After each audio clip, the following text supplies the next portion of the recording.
And the winner for worst peripheral vision in horror movies ever, the woman from Hush. Look how delightful. Look how delighted she is.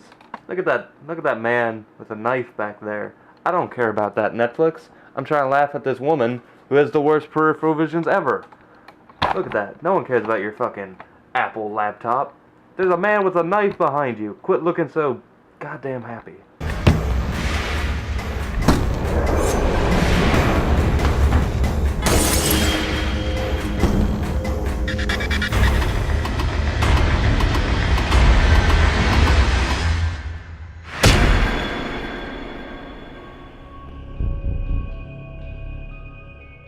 Give it up for Netflix for giving me more shit to review. Yay!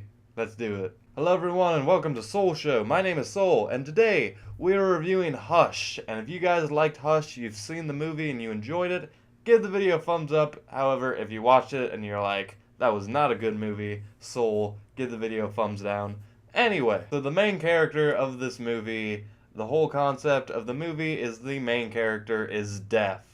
And apparently it's really easy to break into deaf people's houses, and that's the whole idea of the movie. This movie is played out pretty much in real time. We're seeing it happen from beginning to end, and it stars this really creepy, sadistic guy who's trying to break into this house, and I have to say something. You know how frustrating it is with horror movies where the main character just doesn't want to make the simple, life-saving decisions that are happening right in front of them. They won't do it. They won't do it. You know how frustrating that is, right? This movie just took that little amp and just cranked it. Cranked it as high as it could.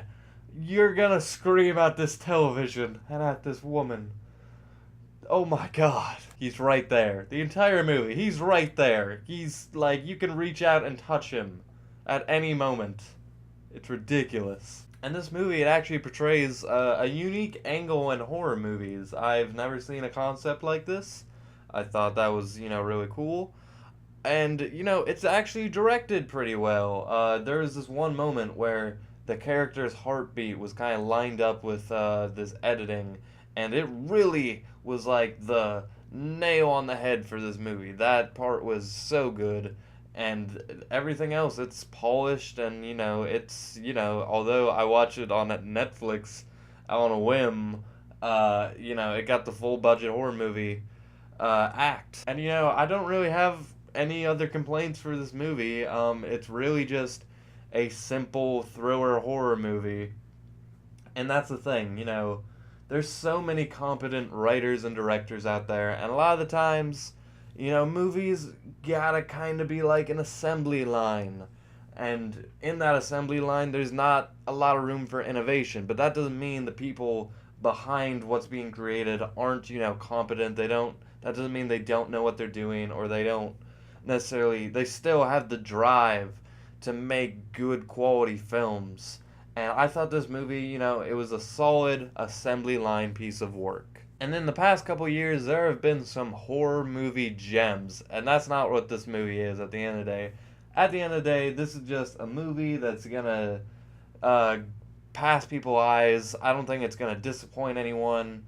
I don't think it's gonna stand the test of time.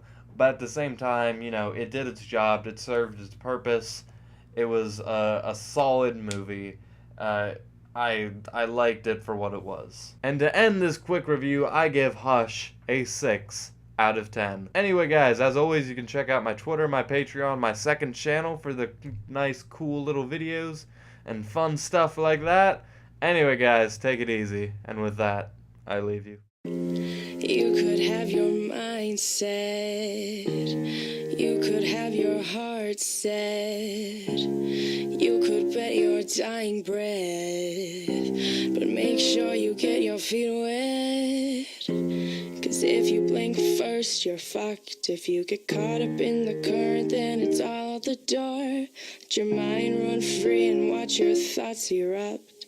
Neglecting them's not what you have them for. You could have your mind set. You could have your heart set. You could dying breath. But make sure you get your feet wet.